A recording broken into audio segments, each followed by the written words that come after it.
Burkina Faso and Mali have issued a joint statement saying they'll regard any military intervention in Niger as a declaration of war on them. The two countries, which have also both seen recent military coups, said they would come to the defence of their eastern neighbour in such a scenario.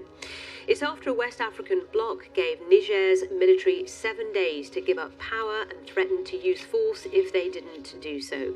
Before that joint statement from Mali and Burkina Faso was released, Niger's ambassador to the US spoke to my colleague Sumi Somaskanda. This coup has really no reason whatsoever. There was no political tension. There is no security situation that is worsening, as they claimed. That just fades.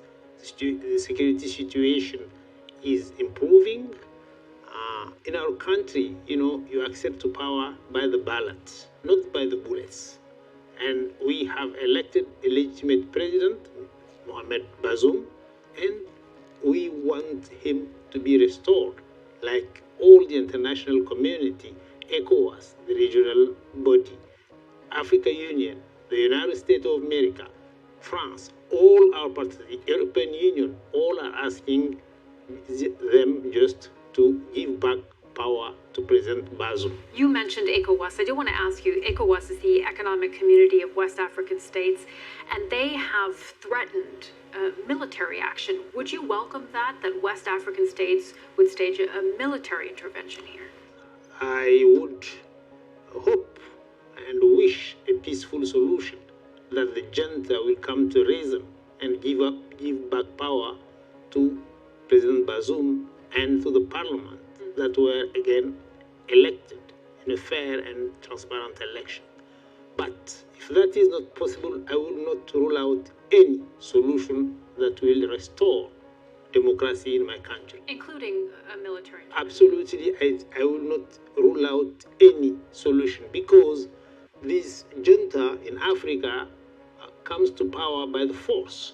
They want to substitute force to election. This is not acceptable. They do exactly the same as the terrorist jihadist group were fighting. Because we have the bullets, we have to rule the country. But if there were to be a military intervention, we could then see a full-fledged conflict between the military leaders and any intervening forces. Are you worried about that?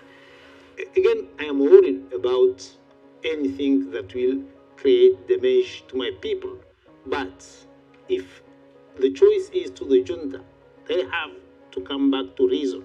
They have to realize that just because you have the bullets, because you have the arms, you are not ruling a country. If you want to rule a country, you have to run in an election.